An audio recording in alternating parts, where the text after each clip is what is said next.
this is where I come to another example, which is a friend who, we'll call him John. He was an evangelical Christian, and a very, very committed one, charismatic evangelical, doing lots of evangelism. He's preaching on the streets, really, really into it. And I remember discussing with him on numerous occasions things about faith. This is when I was very young as well. And there was a point where one time, I remember it very well, I was in Lakeal Street, where I still live, and we were arguing and discussing, and he just looked at me, it's a very fiery way, and he says, Pete, I need religion.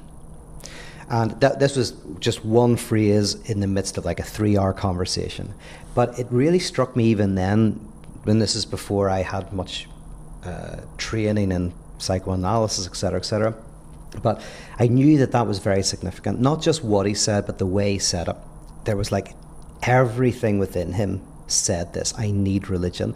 And also it came out so differently from everything else, right? So everything else was apologetics, rational reasons for his belief.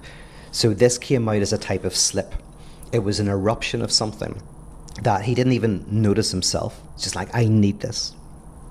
Now, what happened, and he was someone who suffered from psychotic symptoms.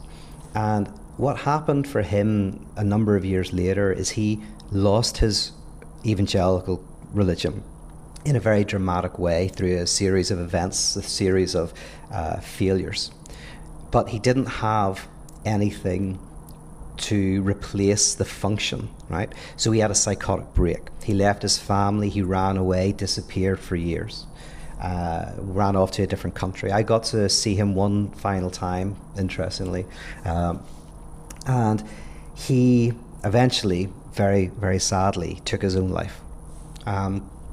He did try to find another solution, and he tried to find another solution with the sexual community, a sex community, that where he was able to enact separation, but it didn't hold. It wasn't strong enough, and to say he ended up taking his own life because the struggles and the darkness was too much.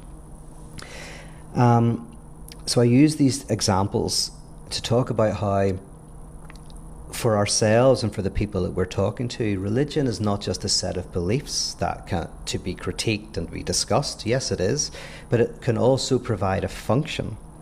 And coming to know, which takes a lot of work, coming to know what that function might be for us or be for the person that we're talking to, and then working out, are there healthier ways to find a solution to the problem that is solving, right?